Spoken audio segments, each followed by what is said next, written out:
دوستو حضرت سیدنا ابراہیم بن ادھم علیہ الرحمہ کی خدمت میں ایک نوجوان حاضر ہوا اور کہنے لگا، میں نے اپنی جان پر بہت ظلم کیا ہے، مجھے کچھ نصیحت ارشاد فرمائیں جو مجھے گناہ چھوڑنے میں مددگار ثابت ہو۔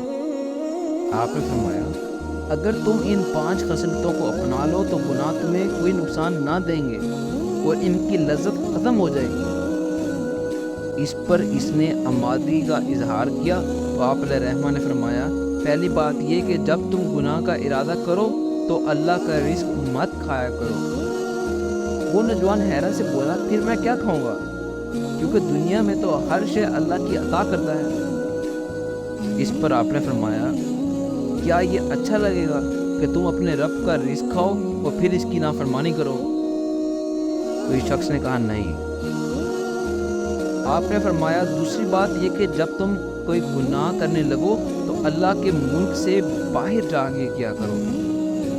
وہ حیرانی سے پوچھنے لگا، تو یہ تو پہلی بات سے بھی زیادہ مشکل ہے کہ مشرق سے لے کر مغرب تک اللہ کی ہی مملکت ہے۔ آپ نے ارشاد فرمایا، تو کیا یہ مناسب ہوگا جس کا رزق کھایا جائے اور جس کے ملک میں رہا جائے پھر اس کی نافرمانی بھی کی جائے؟ نوجوان نے نفی میں سر ہلایا۔ آپ نے ارشاد فرمایا، تیسری بات یہ کہ جب تم کوئی گناہ کرو تو ایسی جگہ جا کر کرو جہاں تمہیں کوئی نہ دیکھتا ہو۔ اس نے کہا، حضور یہ کیسے ہو سکتا ہے کہ اللہ جو ہر بات سے واقف ہے اور میرا گناہ چھپ سکے؟ تو آپ نے فرمایا، تو کیا یہ اچھا لگے گا کہ تم اس کا رزق بھی کھاؤ، اس کی مملکت میں رہو، پھر اس کے سامنے اس کی نافرمانی کرو؟ نوجوان نے نفی میں سر ہلایا۔ آپ نے فرمایا، چوتھی بات یہ کہ جب ملک الموت تمہاری روح قبض کرنے کے لیے تشریف لائیں تو ان سے کہنا، کچھ دیر کی مہلت دیجیے تاکہ میں توبہ کر کے کچھ اچھے اعمال کر سکوں۔